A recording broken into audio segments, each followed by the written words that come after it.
রবিউলস এডুকেয়ারের আজকের এই আয়োজনে সবাইকে স্বাগত জানাচ্ছি। সাথে আছি আমি এমডি রবিউল হক। আজকে আমি তোমাদের অর্ধবার্ষিক পরীক্ষা 2025-এর বাংলাদেশ ও বিশ্ব পরিচয়ের পুরোটা প্রশ্ন সলভ করার চেষ্টা করব। তার আগে বলে রাখি, নতুন নতুন এই ধরনের ভিডিও পেতে আমাদের চ্যানেলটি সাবস্ক্রাইব করে বেল আইকনটি বাজিয়ে দিও। আর যারা ইতিমধ্যে সাবস্ক্রাইব করেছো তোমাদের অসংখ্য ধন্যবাদ।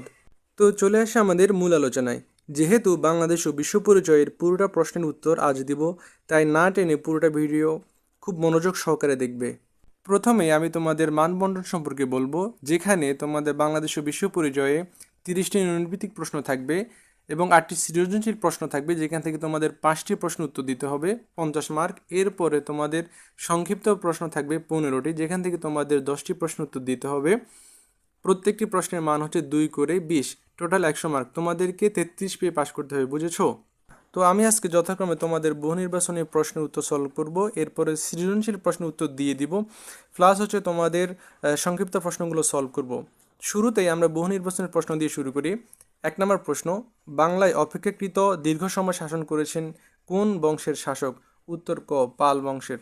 2 নম্বর প্রশ্ন, কোন শক্তির হাতে সেন শাসনের অবসান ঘটে? উত্তর ঘ, মুসলিম।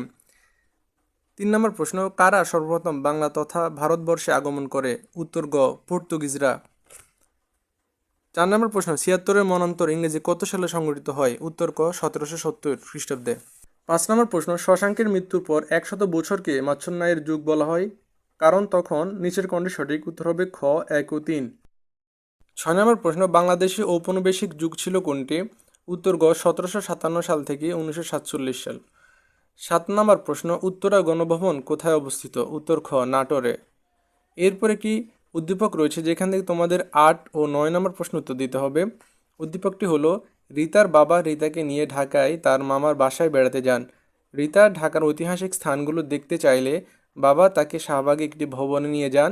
ভবনটিতে প্রবেশ করে রিতা বইয়ে পড়া প্রাচীন নিদর্শনগুলো দেখে অভিভূত হয়। 8 নম্বর প্রশ্ন, রিতার বাবা রিতাকে কোন ভবনে নিয়ে যান? উত্তর খ, বাংলাদেশ জাতীয় জাদুঘর। 9 নম্বর প্রশ্ন, রিতাকে এ ভবনে নেওয়ার কারণ? এখানে নিচের কোনটি সঠিক? উত্তর হবে ঘ, 1, 2 ও 3। 10 নম্বর প্রশ্ন, 1971 সালের কোন তারিখে মুজিবনগরে গণপ্রজাতন্ত্রী বাংলাদেশ সরকার গঠিত হয়? উত্তর খ, 10ই এপ্রিল। 11 নম্বর প্রশ্ন, স্বাধীন বাংলাদেশের পতাকা প্রথম উত্তোলন করা হয় কোথায়? উত্তর গ, ঢাকা বিশ্ববিদ্যালয়ে। 12 নম্বর প্রশ্ন, ঐতিহাসিক 7ই মার্চের ভাষণের অন্যতম বৈশিষ্ট্য কোনটি? উত্তর ক, অসহযোগ আন্দোলনের ডাক দেয়া। তো এরপরে নিচের চিত্রটি দেখে এবং 13 ও 14 নং প্রশ্ন উত্তর দাও। 13 নম্বর প্রশ্ন, উদ্দীপকে কোন ঘটনার চিত্র দেখানো হয়েছে? উত্তর ক, পাকিস্তানি বাহিনীর আত্মসমর্পণ। 14 নম্বর প্রশ্ন, উক্ত ঘটনার ফলাফল হলো নিচের কোনটি সঠিক? উত্তর ঘ, 1, 2 ও 3। 15 নম্বর প্রশ্ন, জাতীয় উৎপাদনে এককভাবে কোন খাতের অবদান সর্বাধিক? উত্তর ক, কৃষি। 16 নম্বর প্রশ্ন, জিএনপি এর পূর্ণরূপ কি? উত্তর গ, গ্রোস ন্যাশনাল প্রোডাক্ট। 17 নম্বর প্রশ্ন, মানুষের দক্ষতা কিভাবে বৃদ্ধি করা যায়? উত্তর ঘ, শিক্ষা ও প্রশিক্ষণ দিয়ে। 18 নম্বর প্রশ্ন, বাংলাদেশের মোট শ্রমশক্তির শতকরা কত ভাগ কৃষিখাতে নিয়োজিত? উত্তর খ, 45। 19 নম্বর, সাস্টেনেবল ডেভেলপমেন্ট গোল বলতে কি বোঝায়? উত্তর ঘ, টেকসই উন্নয়ন লক্ষ্য। 20 নম্বর প্রশ্ন, রেমিটেন্স বলতে বোঝায়? উত্তর ক, প্রবাসীদের প্রেরিত অর্থ। 21 নম্বর প্রশ্ন, রাষ্ট্র পরিচালনার মূলনীতি 4টি কোথায় লিপিবদ্ধ করা আছে? উত্তর ক, সংবিধানে। 22 নম্বর প্রশ্ন, বাংলাদেশের প্রধান বিচারপতিকে নিয়োগ প্রদান করেন কে? উত্তর ক, রাষ্ট্রপতি। 23 নম্বর প্রশ্ন, সুশাসনের নিয়ামক সমূহ হলো? উত্তর ঘ, 1, 2 ও 3। 24 নম্বর প্রশ্ন, বাঙালি পুরুষেরা পহেলা বৈশাখে পাঞ্জাবি ও মেয়েরা শাড়ি পরে, এটাকে কি বলে? উত্তর ক, সাংস্কৃতিক আত্মীকরণ। 25 নম্বর প্রশ্ন, চর্যাপদ আবিষ্কার করেন কে? উত্তর ক, পণ্ডিত হরপ্রসাদ শাস্ত্রী। 26 নম্বর প্রশ্ন, বাংলাদেশের মানুষের মধ্যে কোন ধরনের সংস্কৃতির প্রভাব সবচেয়ে বেশি? উত্তর খ, পাশ্চাত্য। 27 নম্বর প্রশ্ন, সামাজিকীকরণ প্রক্রিয়া চলতে থাকে? উত্তর ঘ, শৈশব থেকে মৃত্যু পর্যন্ত। নিচের উদ্দীপকটি পড়ো এবং 28 ও 29 নং প্রশ্নের উত্তর দাও। এখানে একটি উদ্দীপক রয়েছে, সেটি হলো, তামান্না এবার ঈদে ইন্টারনেটে কতগুলো বিজ্ঞাপন দেখে ঈদের পোশাক পছন্দ করে। সে অনলাইনে ঈদের পোশাক কেনে। তার বাবা একজন হৃদরোগী। তিনি ভিডিও কলের মাধ্যমে বিদেশি ডাক্তারের সাথে যোগাযোগ করেন। 28 নম্বর প্রশ্ন হলো উদ্দীপকে এ ধরনের পণ্য লেনদেনকে বলা হয় ক ই কমার্স। 29 নম্বর প্রশ্ন তামান্নার বাবার মতো ইন্টারনেট ব্যবহারকারীরা এখানে নিচের কোনটি সঠিক? উত্তর হবে 1 ও 2। 30 নম্বর প্রশ্ন শিক্ষা সংস্কৃতির ক্ষেত্রে কোনটির প্রভাব অনেক? উত্তর ঘ বিশ্বায়নের। প্রিয় শিক্ষার্থী বন্ধুরা, এই ছিল তোমাদের এমসিকিউ প্রশ্নের উত্তর। এরপরে আমরা যাব সৃজনশীল প্রশ্নে। তো এখানে একটা কথা বলে রাখি, সেটা হচ্ছে তোমাদের 8টি সৃজনশীল প্রশ্ন আসবে, যেখান থেকে তোমাদের 5টি দিতে হবে। তার মানে যেহেতু তোমাদের 50 মার্কের পরীক্ষা হবে, তো প্রত্যেকটা সৃজনশীল যেহেতু 10 করে, তাই 5টি দিতে হবে। আমি তোমাদের জন্য প্রথম 5টি সৃজনশীল সলভ করে দিয়েছি। প্রথম সৃজনশীলটি হলো দৃশ্যকল্প 1 ক দেশটি শিল্পোন্নত দেশটির একটি ব্যবসায়ী দল উৎপাদিত শিল্পপণ্যের বিক্রি এবং উপকরণ সংগ্রহ করতে খ দেশে যায়। এক পর্যায়ে খ দেশের সরকারের লোকজনের সহায়তায় শাসন ক্ষমতা দখল করে। দৃশ্যকল্প 2 রাষ্ট্র পরিচালনায় ব্যবসায়ী দল অর্থ আদায়ের দায়িত্ব নেই আর দখল সহযোগীদের দেয় শাসন পরিচালনার সুযোগ। এতে কষ্টে পড়ে যায় সাধারণ জনগণ। প্রশ্ন নাম্বার ক মাৎসন্যায় কি? উত্তর খ মুদ্রণ যন্ত্র কিভাবে নবজাগরণে ভূমিকা রাখে। গ নাম্বার প্রশ্ন উদ্দীপকের বর্ণিত ক দেশের ব্যবসায়ীদের কার্যক্রম পাঠ্য বইয়ের কোন বিষয়কে ইঙ্গিত করে ব্যাখ্যা করো। ঘ নাম্বার প্রশ্ন দৃশ্যকল্প 2 এর বর্ণিত বিষয়টি বাংলার মানুষের জন্য ছিল এক চরম অভিশাপ, বিশ্লেষণ করো। তো প্রিয় শিক্ষার্থী বন্ধুরা, 1 নং সৃজনশীল প্রশ্নের উত্তর তোমাদের জন্য দেয়া হলো, দেখে নাও।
এরপর রয়েছে 2 নাম্বার সৃজনশীল প্রশ্ন, যেখানে উদ্দীপকটি রয়েছে হিশাম ও পারেশা ঈদের ছুটিতে মামা বাড়ি বেড়াতে গেল। তারা মামার কাছে স্থানীয় বিখ্যাত নিদর্শনগুলো দেখার বায়না ধরল। মামা তাদেরকে মুসলিমদের জন্য বিখ্যাত স্থানটি ঘুরতে নিয়ে গেলেন। তারা সেখানকার প্রাচীন বিভিন্ন ইমারতের স্থাপত্য ও নকশা দেখে মুগ্ধ হয়ে গেল। মামা তাদেরকে পরবর্তী সময়ে বিভিন্ন স্থান হতে প্রাপ্ত পুরো কীর্তিগুলির নিদর্শন দেখাতে নিয়ে যান, যাতে তারা অতীত ঐতিহ্য সম্পর্কে জানতে পারে। তো প্রশ্নগুলো হলো ক রবীন্দ্রনাথ ঠাকুরের কুঠি বাড়ি কোথায় অবস্থিত। খ নম্বর প্রশ্ন প্রত্নতত্ত্ব বলতে কি বোঝায়। গ নম্বর প্রশ্ন তারা যে স্থানটি পরিদর্শন করে সেটির ঐতিহ্য ব্যাখ্যা করো। ঘ নম্বর প্রশ্ন মামা তাদের কোথায় নিলে তারা ঐতিহ্য সচেতন হতে পারবে তা পাঠ্যপুস্তকের আলোকে মতামত সহ ব্যাখ্যা করো। তো তোমাদের 2 নং সৃজনশীল প্রশ্নের উত্তর নিচে দেয়া হলো, দেখে নাও।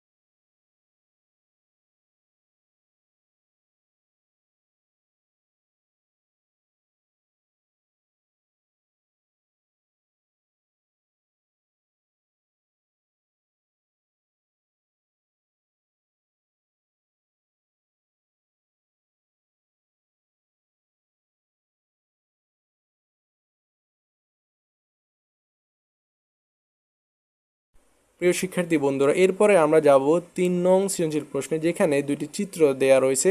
চিত্র 1-এ রয়েছে দ্বিতীয় বিশ্বযুদ্ধের গণহত্যা দৃশ্য। চিত্র 2 মুক্তিযুদ্ধকালীন যৌথ বাহিনীর অভিযানের দৃশ্য। এখানে ক নম্বর প্রশ্ন হচ্ছে আত্মসমর্পণ দলিলে যৌথ বাহিনীর পক্ষে কে স্বাক্ষর করেন। খ নম্বর প্রশ্ন গণহত্যার ধারণাটি ব্যাখ্যা করো। গ নম্বর প্রশ্ন চিত্র 1 বাংলাদেশের ইতিহাসের কোন ঘটনার প্রতিচ্ছবি। ঘ নম্বর প্রশ্ন চিত্র 2-এ উল্লেখিত বাহিনীর কার্যক্রমই কি এই দেশের স্বাধীনতা ত্বরান্বিত করেছিল? বিশ্লেষণ করো। তো তোমাদের জন্য 3 নং সৃজনশীল প্রশ্নের উত্তর নিচে দেওয়া হলো, দেখে নাও।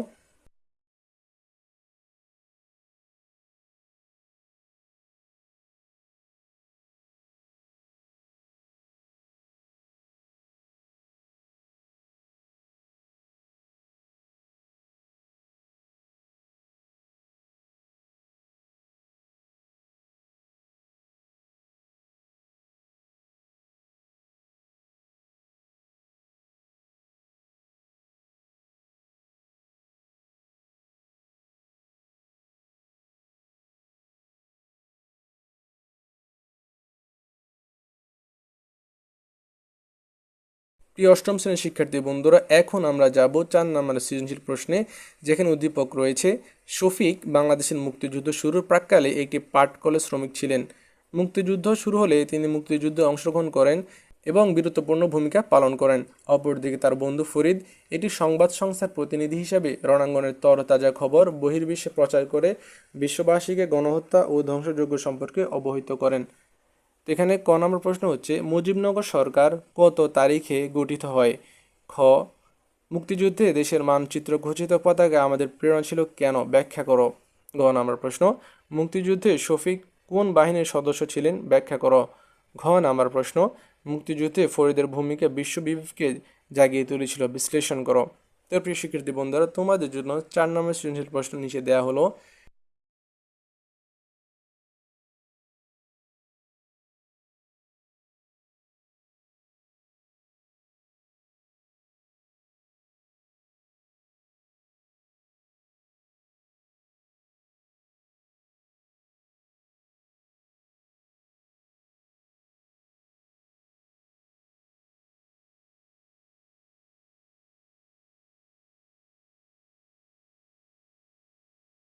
পাঁচ নম্বর প্রশ্ন হলো, রায়হান সাহেব দীর্ঘদিন চাকরি সূত্রে মালয়েশিয়ায় ছিলেন। কিছুদিন হলো তিনি দেশে নিজ গ্রামে ফিরে আসেন। তিনি লক্ষ্য করেন তার গ্রাম সহ আশেপাশের গ্রামের কিশোর তরুণেরা স্কুল কলেজে যায় না, বেকার ও অলস সময় কাটায়, শিশু মৃত্যুর হারও অত্যধিক। তিনি গ্রামের গণ্যমান্য ব্যক্তিদের সহায়তায় এলাকায় বিভিন্ন বিষয়ে প্রশিক্ষণ ও কর্মসংস্থানের ব্যবস্থা করেন। তো ক নম্বর প্রশ্ন হলো, 2011 সালে বাংলাদেশের জনসংখ্যা কত ছিল? খ নম্বর প্রশ্ন, গত সরকারের একটি বাড়ি একটি খামার প্রকল্পটির প্রভাব মূল্যায়ন করো। গ নম্বর প্রশ্ন, রায়হান সাহেবের দেওয়া উদ্যোগ দেশে যে ধরনের সম্পদ সৃষ্টিতে সহায়ক তা ব্যাখ্যা করো। ঘ নম্বর প্রশ্ন, উদ্দীপকে উল্লেখিত উন্নয়ন সূচক অনুযায়ী বাংলাদেশের অবস্থা বিশ্লেষণ করো। তো প্রিয় শিক্ষার্থী বন্ধুরা, তোমাদের 5 নম্বর সৃজনশীল প্রশ্নের উত্তর নিচে দেওয়া হলো, দেখে নাও।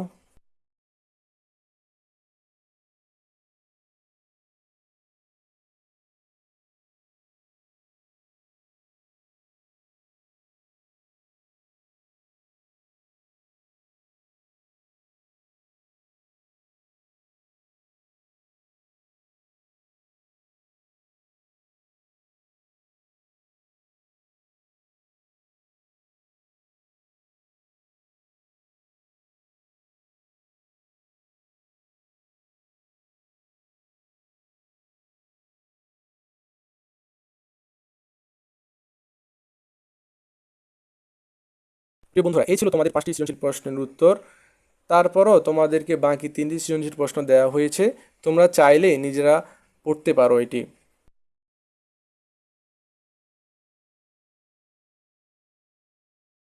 প্রিয় অষ্টম শ্রেণীর শিক্ষার্থী বন্ধুরা, এরপর সর্বশেষ আমরা যাব সংক্ষিপ্ত প্রশ্ন উত্তরে, যেখানে তোমাদের জন্য 15টি প্রশ্ন রয়েছে, দিতে হবে 10টি, প্রত্যেকটির মার্ক হচ্ছে 2 করে 20।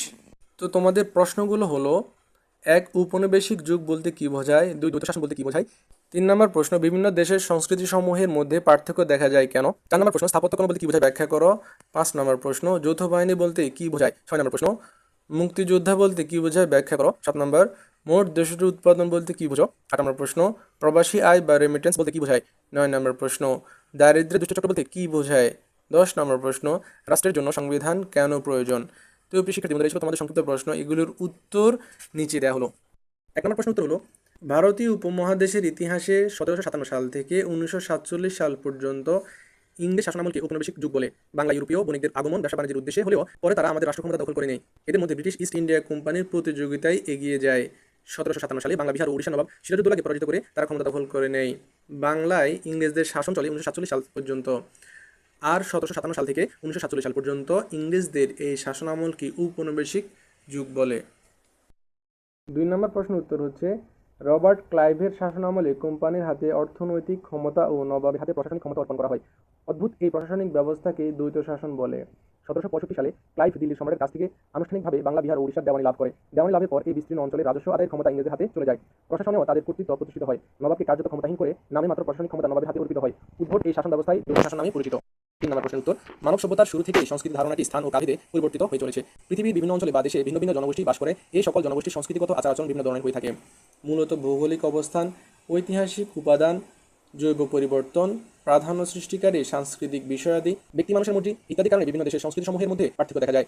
4 নম্বর প্রশ্ন উত্তর, স্থাপত্যকর্ম বলতে সাধারণত সুন্দর কারুকার্য খচিত স্থাপনাকে বোঝায়।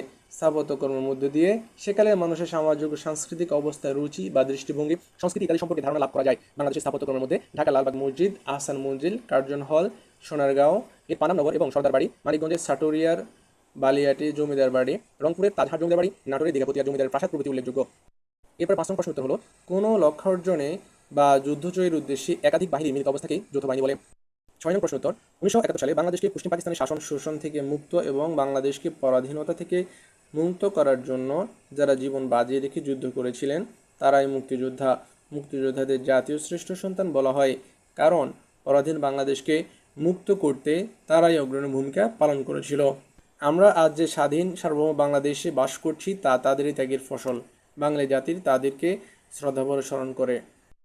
এরপরে রয়েছে 7 নম্বর প্রশ্ন, একটি দেশের অভ্যন্তরে দেশি বা বিদেশি নাগরিকদের দ্বারা প্রতি বছর উৎপাদিত সকল দ্রব্য ও সেবার মোট আর্থিক মূল্য হচ্ছে মোট দেশের উৎপাদন বা জিডিপি। জিডিপি হিসাব করা হয় মূলত একটি দেশের সামগ্রিক অর্থনৈতিক শক্তি বা সামর্থ্য বোঝার জন্য। তবে দেশের কোনো ব্যক্তি যদি বিদেশে কাজ করে অথবা কোনো কোম্পানি যদি বিদেশে ব্যবসা করে দেশে টাকা পাঠায়, সেই আয় মোট অভ্যন্তরীণ উৎপাদন হিসেবে পরিগণিত হবে না, অর্থাৎ জিডিপিতে অন্তর্ভুক্ত হবে না।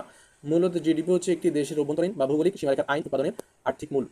8 নম্বর প্রশ্নের উত্তর, প্রবাসী কর্মরত নাগরিকদের স্বদেশে প্রেরিত অর্থকে রেমিটেন্স বলে। বিদেশে কর্মরত শ্রমিক কর্মচারী ও পেশাজীবীরা তাদের অর্জিত অর্থের একটি অংশ ব্যাংকের মাধ্যমে পরিবারের কাছে পাঠায়। এই অর্থ কেবল তাদের পরিবারের প্রয়োজনই মেটায় না কিংবা তাদের জীবনযাত্রার মান বাড়াচ্ছে না, নানা ক্ষেত্রে বিনিয়োগ হয়ে দেশের অর্থনৈতিক উন্নয়নে গুরুত্বপূর্ণ ভূমিকা রাখছে। বর্তমানে বাংলাদেশের জাতীয় আয়ের একটি বড় অংশ আসছে প্রবাসীদের প্রেরিত রেমিটেন্স থেকে।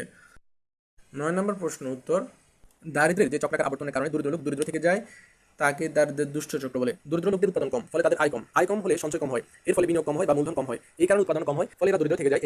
এটাই দারিদ্র্যের দুষ্ট চক্র। 10 নম্বর প্রশ্ন উত্তর, সংবিধান একটি রাষ্ট্র পরিচালনার মূল দলিল, যাতে রাষ্ট্র কিভাবে পরিচালিত হবে তা লিপিবদ্ধ থাকে। সংবিধানের আলোকে